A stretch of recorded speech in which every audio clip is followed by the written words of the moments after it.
Lockdown का 5वां मरहला काफ़ी ढील के साथ शुरू हो चुका है, लेकिन अभी भी बेशुमार कंपनियां व कारोबार बंद हैं, जिसकी वजह से हज़ारों मुहाजिर मजदूरों के पास काम नहीं है। लिहाजा ये लोग अपने वतन लौटने के लिए मजबूर हैं।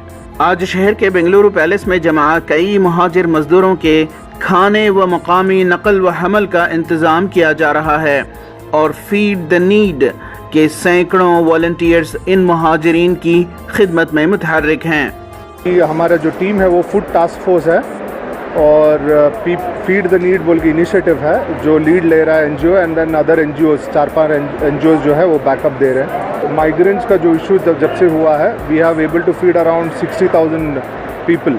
सो हर दिन हो रहा है। वहाँ पे हम फूड से लेके सब कुछ सर्व कर रहे हैं, खाना सर्व कर रहे हैं, लाइव सर्व कर रहे हैं, जो भी देग में जो आता है खाना उनको सर्व कर रहे हैं। उसके बाद जो भी है फूड किट्स हैं, ओरल डेंटल किट्स है और हेल्थ किट्स जो है फीमेल किट्स जो उनके लिए जो ज़रूरी है वो भी सर्व कर रहे हैं। बच्चों के लिए दूध वगैरह सर्व कर रहे हैं, सुबह शाम चाय वगैरह वो भी सर्व कर रहे हैं एंड अदर थिंग्स जो फ्रूट्स हैं वो वगैरह भी सर्व कर रहे हैं। तो हमारे ऑलमोस्ट 200 वॉलंटियर्स वर्क कर रहे हैं और हम यहाँ पे फूड डिस्ट्रीब्यूट करने आए हैं। फीड द नीड बोल के हमारा ऑर्गेनाइजेशन है। हाँ, माइग्रेंट वर्कर्स अलग अलग पार्ट से आए हैं कर्नाटका, नॉट जस्ट बैंगलोर। ये कर्नाटका के कोने कोने से आए हैं यहाँ पे वापस घर जाने के लिए। तो हमने सोचा कि उनका मदद करें कि हमारा खुद का किचन है, 3 किचन है हमारे जहाँ से खाना मिलता है हमें। उनको अभी वापस सुबह में ब्रेकफास्ट दिया, अभी लंच भी दे रहे हैं, शाम को स्नैक्स वगैरह पैक करके उनका जर्नी के लिए भी दे देंगे। इन नौजवानों की टीम फीड द नीड के अरकान कहते हैं कि अब तक रियासत भर से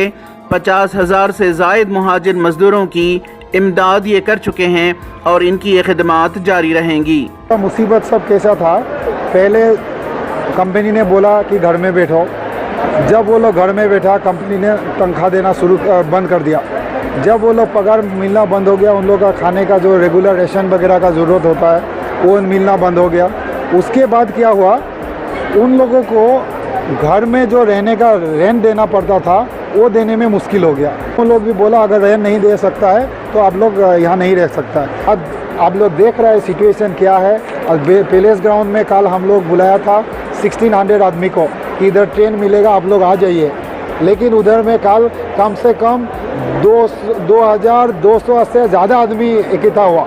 असम में लगभग अभी आज से लेकर 6 ट्रेन जा चुका है और नॉर्थ ईस्ट का पकड़ेगा तो 10 से ज़्यादा जा चुका है। और ये पूरा तरीका में हम लोग को जो लोग मदद कर रहा है उन लोगों का हम लोग तहे दिल से शुक्रिया अदा करना चाहता हूँ। अभी हम लोग को जो सुबह से शाम तक खाना वाना प्रोवाइड कर रहा है, जो पानी से लेके बिस्कुट चपाती राइस जो भी दे रहा है, उन लोगों का बीच में बहुत सारा ऑर्गेनाइजेशन है। जब से माइग्रेंट्स यहाँ से जाना शुरू हुए हैं बेंगलुरु से, ये पैलेस ग्राउंड के अंदर जो है त्रिपुरा वासनी है, वहाँ पे कुछ काफ़ी लोग थे, उन लोगों की मदद की गई। फिर यहाँ पे टेनिस पवेलियन में काफ़ी लोग थे, वहाँ पे मदद की। फिर अभी ये मेन पैलेस है, यहाँ पे मदद की जा रही है। ये त्रिपुरा से हैं, मेघालय से हैं, आसाम से हैं, बिहार से हैं, यूपी से हैं, तकरीबन हर जगह से जो नॉर्थ ईस्ट से जो जितने भी लोग आए हैं यहाँ पे जो काम करने के सिलसिले में, सारे लोग यहाँ से जो जा रहे हैं, इन लोगों के लिए जो है हम लोग अल्हम्दुलिल्लाह अल्लाह का शुक्र है डे फर्स्ट से जो है ये हमारे कुबरा मैडम है और ये मैडम और काफ़ी जो स्टाफ हमारा जो वॉलंटियर्स हैं सब लगे हुए हैं इसके। ईटीवी भारत के लिए बेंगलुरु से रफ़ीक जब्बार की रिपोर्ट।